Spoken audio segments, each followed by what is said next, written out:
Dear students, आज की इस क्लास में हम ग्रुप की इस नेक्स्ट प्रॉब्लम को सॉल्व करेंगे। Prove that the set G equals to x such that x equals to a plus b root 2 for every a comma b belongs to Z is an infinite abelian group with respect to operation plus। यहां हमें इस question में इस set G को इस plus operation के respect में infinite abelian group अपरिमित ओबेली समूह सिद्ध करना है, प्रूफ करना है। और इस प्रूफ के लिए हम सबसे पहले यहां इस प्रूफ में इस सेट G को समझेंगे कि ये सेट G किन नंबर्स का, किन एलिमेंट्स का एक सेट है। तो हम इस G सेट को समझते हैं। G सेट का एलिमेंट X है, जहां X a plus b root 2 की फॉर्म रख रहा है, जिसमें a और b दोनों ही इंटीजर हैं, पूर्णांक संख्याएं। यानी कोई भी एलिमेंट, कोई भी अवयव G सेट का एलिमेंट, G समुच्चय का अवयव तभी होगा जब वह अवयव इस रूप में हो, a प्लस b रूट 2 की फॉर्म में हो, जिसमें a और b इंटीजर नंबर, पूर्णांक संख्याएं होनी चाहिए। तो इस G सेट को समझने के बाद नेक्स्ट हम इस क्वेश्चन में देखते हैं कि इसमें ऑपरेशन कौन सा दिया हुआ है, जिसके रेस्पेक्ट में हमें इस G सेट को ओबेली समूह, अबेलियन समूह प्रूफ करना है। तो वो ऑपरेशन क्या है? प्लस। हम इस प्लस ऑपरेशन को इस सेट के यहां पर नोट कर देते हैं। अब हमें इस क्वेश्चन में सिद्ध क्या करना है, प्रूफ क्या करना है? तो प्रूफ क्या करना है, ये G सेट, यह समुच्चय इस ऑपरेशन के रेस्पेक्ट में ओबेली समूह होना चाहिए।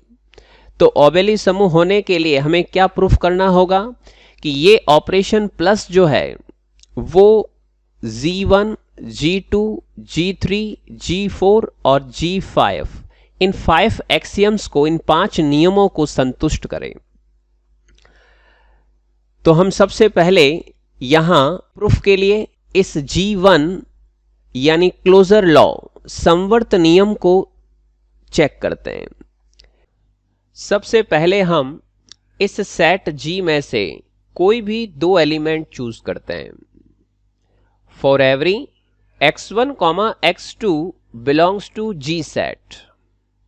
अब चूंकि G सेट का हर एक अवयव, इसका प्रत्येक अवयव a प्लस b रूट 2 के रूप में है, तो हम इस x1 को a1 प्लस b1 रूट 2 और x2 को a2 प्लस b2 रूट 2 के रूप में लिख देते हैं। और जिसमें a1, b1, a2, b2 ये सारे क्या होंगे? इंटीजर्स होंगे, पूर्णांक संख्याएं होगी।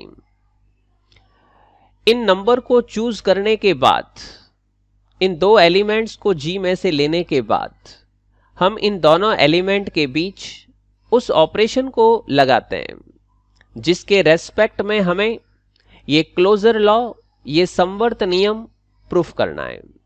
तो यहां पर हमें ऑपरेशन दिया हुआ है प्लस, तो x1 प्लस x2 लगा दें। तो x1 और x2 के बीच इस ऑपरेशन को यूज करने के बाद हम x1 और x2 की वैल्यूज को सब्स्टिट्यूट कर देते हैं, और इनकी वैल्यू को रखने के बाद हम इसे कुछ इस तरह से सिंप्लीफाई करते हैं। a1 के साथ a2 को ऐड कर दिया, और b1 रूट 2 के साथ b2 रूट 2 को ऐड करने के साथ ही रूट 2 को हमने ले लिया कॉमन। अब यहां पर जब हम ऑब्जर्व करते हैं तो क्या देखते हैं कि a1 इंटीजर है और a2 इंटीजर है, तो a1 और a2 का जो एल्जेब्रिकल सम होगा वो भी एक इंटीजर नंबर ही होगा, और b1 और b2 ये दोनों इंटीजर हैं, उनकी एल्जेब्रिकल सम ये भी एक इंटीजर ही होगी। तो कुल मिलाकर के ये जो नंबर हमें मिला है वो a प्लस b रूट 2 की फॉर्म बन रही है, और a प्लस b रूट 2 की जो फॉर्म होती है वो इस g सेट का ही एक मेंबर होता है। इट मीन्स x1 और x2 ये अगर g में है तो x1 और प्लस x2 का जो एल्जेब्रिकल सम आया है, इससे जो नया एलिमेंट जनरेट हुआ है, ये एलिमेंट भी अगेन आपके पास इसी सेट g में है। जो ये प्रूफ कर रहा है, ये सिद्ध कर रहा है, क्या सिद्ध कर रहा है कि g is closed with respect to operation plus, g plus संक्रिया के सापेक्ष समवर्त है। इसके बाद नेक्स्ट एक्सियम्स, दूसरा नियम एसोसिएटिव लॉ यानी साहचर्य नियम। इसके लिए हम इस सेट G में से कोई भी 3 एलिमेंट चूज करते हैं। For every x1, x2, x3 belongs to G set, जहां x1 a1 plus b1 root 2 और x2 a2 plus b2 root 2 और x3 a3 plus b3 root 2। क्यों? क्योंकि G सेट के सारे element a plus b root 2 की form रख रहे हैं।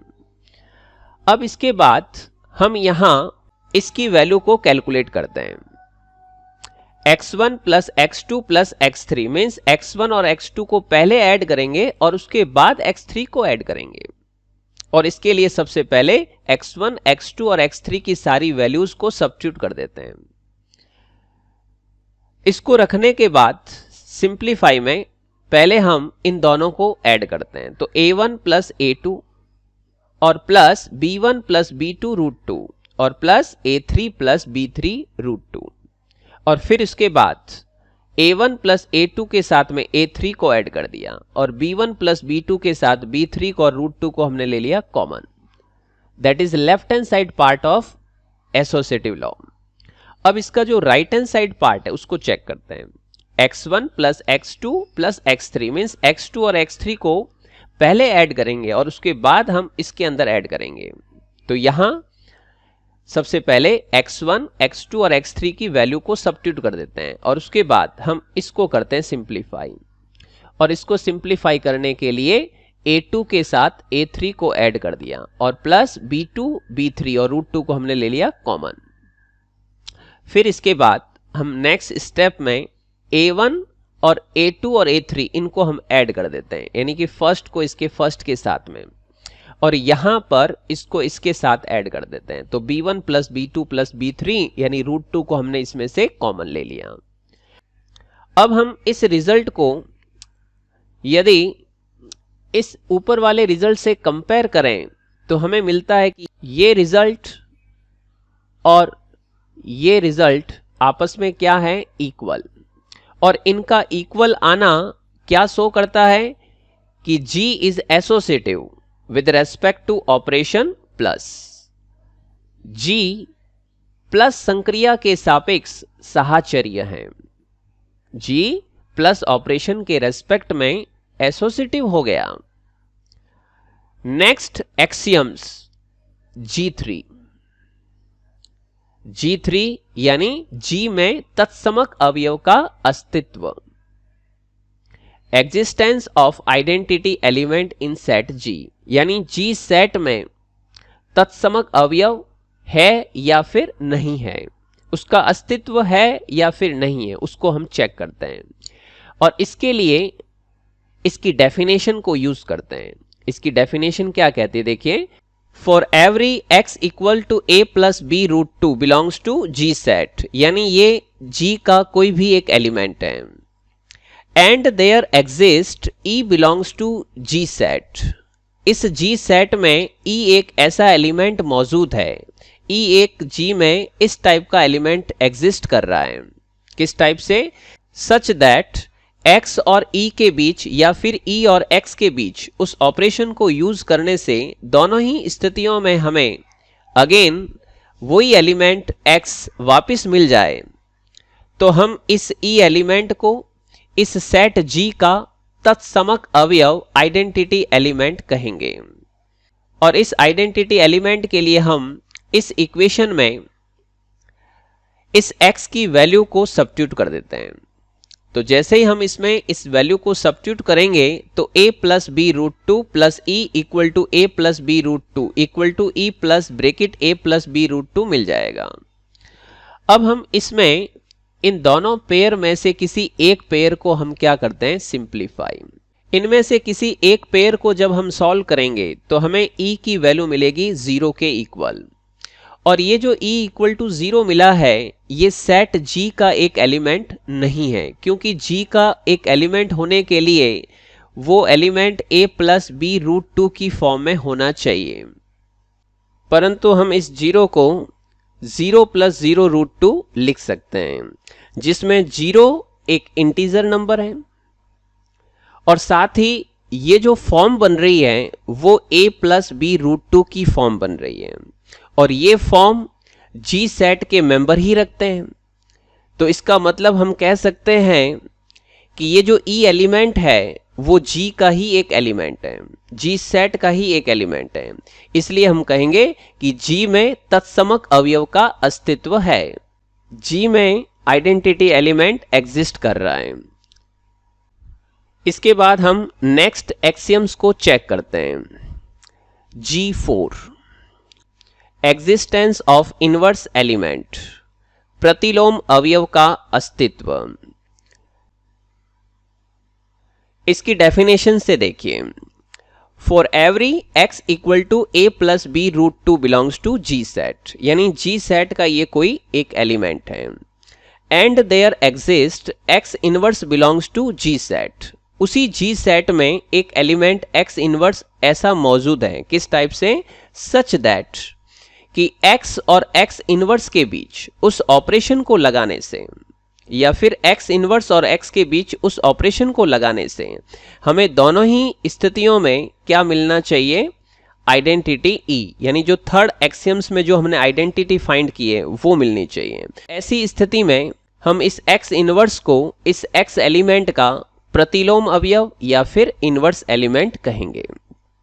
अब हम इस इक्वेशन में इस x की वैल्यू को सब्स्टिट्यूट कर देते हैं तो हमें क्या मिलता है, a plus B root two plus X inverse and equal to identity 0, जो हमने थर्ड एक्सियम्स में फाइंड आउट किए हैं। x inverse plus a plus B root two, इन दोनों ही पेयर में से कोई भी एक पेयर को जब हम सॉल्व करेंगे तो हमें क्या मिलेगा, x inverse equal to minus a minus B root two, जिसको हम minus a plus minus B root two के रूप में भी लिख सकते हैं, जिसमें माइनस a और माइनस b दोनों ही इंटीजर होंगे। क्योंकि a और b इंटीजर है तो माइनस a माइनस b भी इंटीजर ही होंगे। और ऐसा लिखने का मतलब ये होता है कि ये एक फॉर्म बन रही है a plus B root two की फॉर्म, जो कि सेट G का एक मेंबर होगा।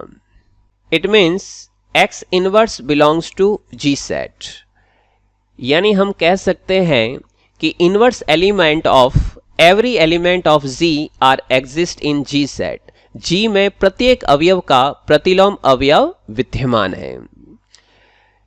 इसके बाद हम इसकी नेक्स्ट एक्सियम्स G5 यानी कॉम्यूटेटिव लॉ, क्रम विनिमय नियम को चेक करते हैं।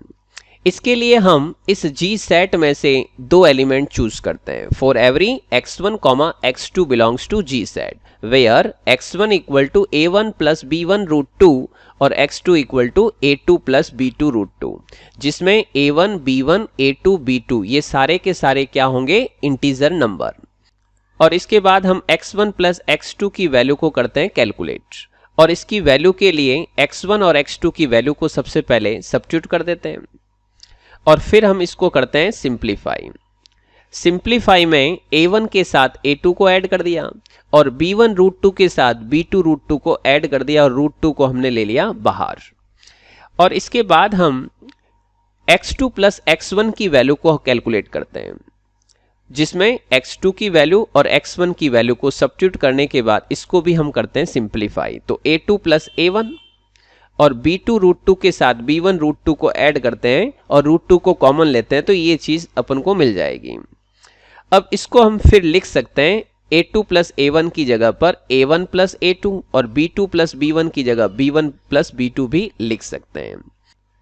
इन दोनों परिणामों से हमें स्पष्ट हो रहा है कि x1 plus x2 equal to x2 plus x1।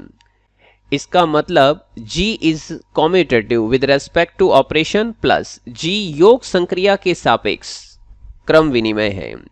Here clearly by first axioms to fifth axioms all are satisfied with respect to plus operation. It means G is abelian group with respect to operation plus G योग संक्रिया के सापेक्ष ओबेली समूह है। पुनः again अपन ये देखते हैं कि जो सेट G है उस सेट G में जो नंबर ऑफ एलिमेंट्स हैं वो इनफाइनाइट हैं। सेट G में अनंत अवयव है, अपरिमित अवयव है। तो सेट G कैसा हुआ? Set G is an infinite set. G एक अपरिमित समुच्चय है और G अगर अपरिमित समुच्चय है तो ये G क्या हुआ? G is an infinite abelian group with respect two plus operation. G योग संक्रिया के सापेक्ष अपरिमित ओबेली समूह है। आई होप इस क्वेश्चन का ये प्रूफ आपको अच्छे ढंग से समझ में आया होगा। Thank you for watching my this video.